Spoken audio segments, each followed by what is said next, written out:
Alright? Okay, so what else? Ayan, oh, grabe. Ito yung magandang combo, guys. Yan ang pinakagusto nating combo. Pagdating sa kaperahan, combo ng blessings at saka combo ng swerte, mga kapiksi, okay? So, blessings, ito guys, i-mind nyo na, mind blessings, pagpapala, kasaganahan, swerte, good luck, good fortune, no? So, magandang combo na lumalabas, lalo na kapag money reading. Kaya, i-mind nyo na yan sa comment section. Sa mga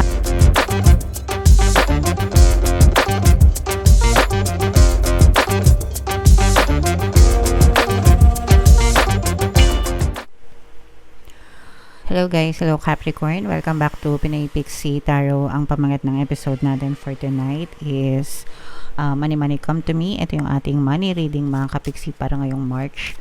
Para sa Capricorn, Sun, Moon, Rising Sign, and Venus. Unahin natin tong deck na to, mga kapiksi. Ito yung mga money manifesting techniques para sa inyo, guys. So we have Protect, mga kapiksi. Keep all bills and invoices well away from mirrors, windows, and other reflective surfaces. Otherwise, you will attract more claims on your money. So, dati, usong-uso to sa mga bahay ng mga Pinoy, no? Hindi ko lang alam ngayon kasi mga bahay ngayon medyo may aesthetic na. Pero dati, di ba, uso yung mga salamin, guys, na merong lagayan ng suklay, mga suklay dito sa harap, no? Tapos, pwede kayo mag-ipit doon, no? Ng mga papel, ganyan. So, sa mga bahay, nakaipit yung mga bill ng Meralco, bill ng telepono, ganyan. Ang katwiran kasi is para hindi makalimutan yung due date para mabayaran agad. Ngayon kasi, di ba, madalas paperless na. So, wala nang masyadong mga ganong klaseng bill, mga kapiksi. But, yeah. Kung ginagawa niyo yun, guys, stop doing that, lalo na sa salamin, no? Kasi ang analogy doon is reflective yung surfaces. Ibig sabihin ng reflective, nadodoble. So, dumadoble din yung claims sa pera mo. Ibig sabihin, dumadoble yung gastusin mo. Or more claims, as a consequence, more claims on your money. Parang maraming umaagaw ng pera mo, mga bayarin, ganyan. So, stop doing that. Itago nyo na lang sila sa cabinet nyo, sa drawer nyo, mga kapiksi, o kaya kung naka-paperless kayo, much better. And then, mag-set na lang kayo ng reminder sa mga calendars nyo pagka due date na, guys. Okay? And, instead na mga bill na bayarin yung idikit nyo dun sa salamin, guys, magdikit kayo ng pera, no? So, kahit anong pera, kahit fake money, actually, pwede, play money.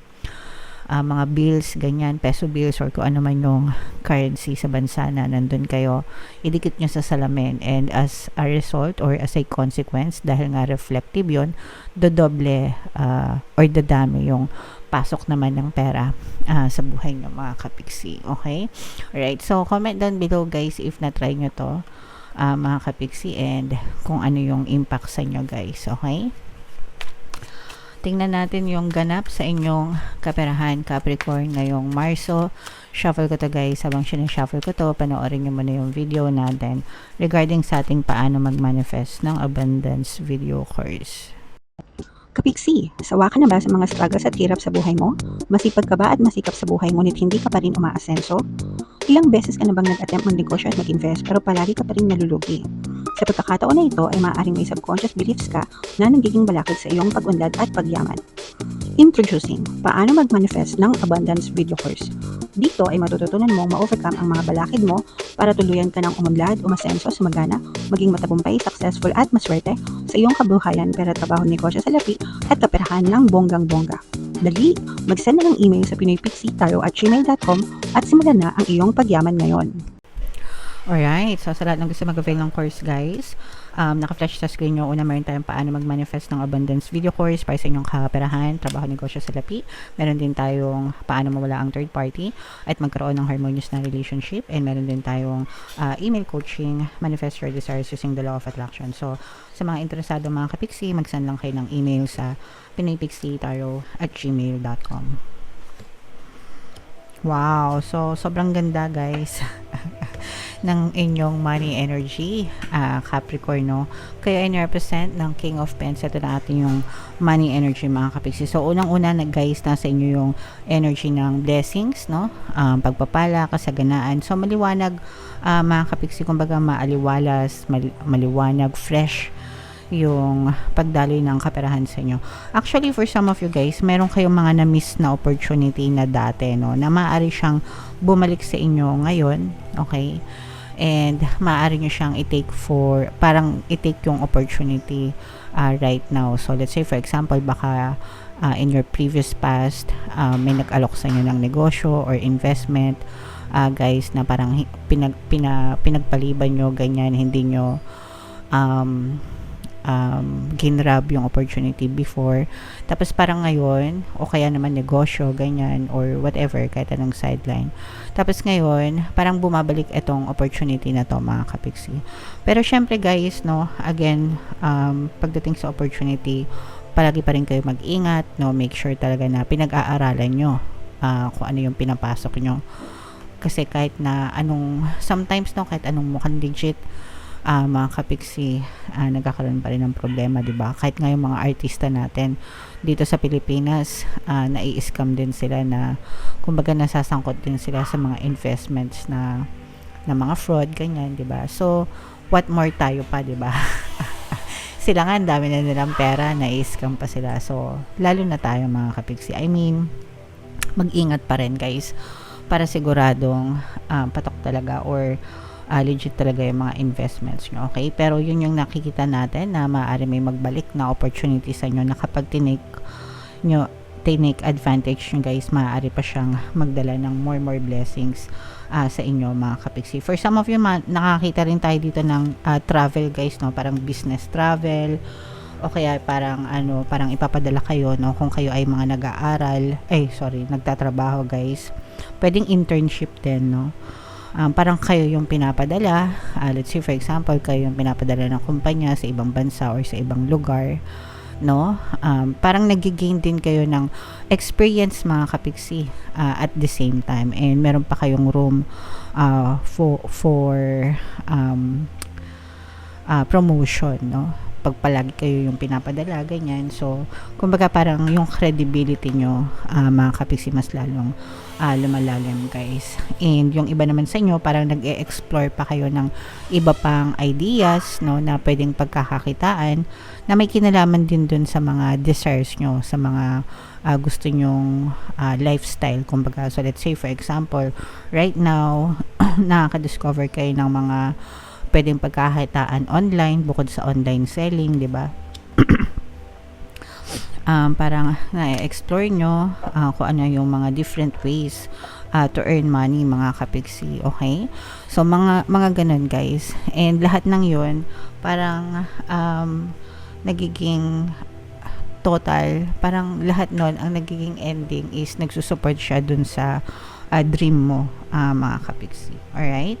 And nakikita din natin dito yung progress, mga kapiksi, no? Kumbaga parang very progressive yung andar ng kaperahan sa inyo. Hindi siya stagnant. Pag sinabi kasing stagnant, guys, parang stuck yung buhay nyo, stagnant, stuck yung kaperahan nyo, ganyan.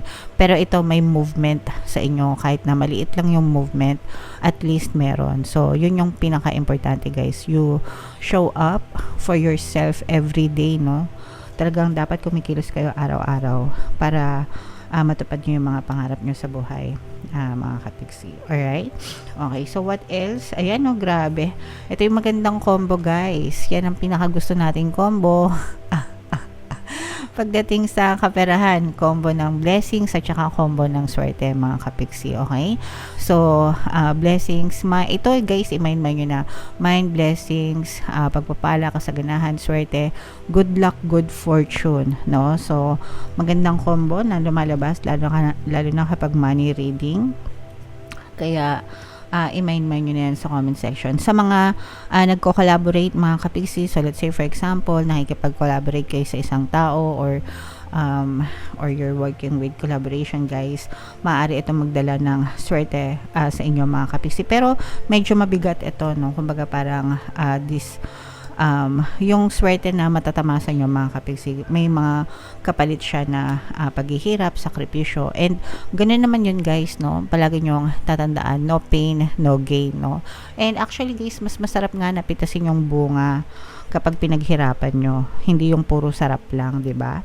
Kapag pinahirapan nyo and naging consistent kayo mga kapiksi do sa mga efforts nyo, dadating yung time na mamimitas kayo ng bunga and matamis, no? Matamis sa pakiramdam, sa panlasa yung mga bunga na pipitasin nyo in the future. So yun yung parang pinaka reward sa iyo ni universe kapalit ng mga sakripisyo nyo guys. Sa mga kapiksi natin na may negosyo, nagbi-business ganyan, parang you are encouraged actually na makipag-collaborate, no, sa ibang tao ganyan. So let's say for example, kung nagpo-post kayo online sa social media, mag-ask kayo ng tulong sa mga kamag-anak nyo or friends nyo na baka naman pwedeng paki-share yung mga pinopost nyo ganyan. Or just simply mag-like, mag-comment lang kayo na please like, comment, and share, yung mga ganun. Pero mapupush guys yung collaboration, as in parang nandun yung swerte nyo mga kapiksi, no, sa mga nagnenegosyo. So kung meron kayong pwede nakakilala na pwede mag-collaborate sa inyo, so let's say for example online seller ka, tapos meron kang kilalang influencer, no, na kahit na maliit pa lang yung mga followings niya, or actually kahit nga hindi influencer, kahit kakilala nyo lang na kaibigan nyo ganyan, na baka pwedeng i-feature yung mga products nyo ganyan, or yung mga tindahan nyo, yan, makakatulong yan guys para mag-boom yung mga sales nyo, lalo na sa mga negosyante mga kapiksi. So collaboration talaga yung nakikita natin dito na malaking tulong sa inyo Capricorn. And for some of you, no, may mga good karma din, no, na maaari magdala. Ito'y bahagi din ng swerte nyo mga kapiksi, o kaya parang baliktad, parang nararamdaman nyo na sinuswerte kayo, and yun ay dahil sa inyong good karma guys. Okay, so ito'y triple combo na ang kining nyo, kasi sobrang ganda nito guys. Pagpapala, blessings, kasaganaan, swerte, good luck, good fortune, at saka good karma. Kapag ito'y pinagsama-sama mga kapiksi, talagang maganda yung daloy ng kaperahan, blessings, at pagpapala sa buhay nyo. So, i-main-main nyo na yan sa comment section mga kapiksi. Okay? And of course guys, pagdating sa pera, since money reading tayo, palagi kong sinishare yung mga money affirmations, money come to me, palagi ako may pera and palagi ako nagkakapera. I'm the king of abundance, I'm the queen of abundance. So, i-comment nyo na yan sa comment section mga kapiksi, especially do sa mga baguhan natin na viewers dito sa ating channel.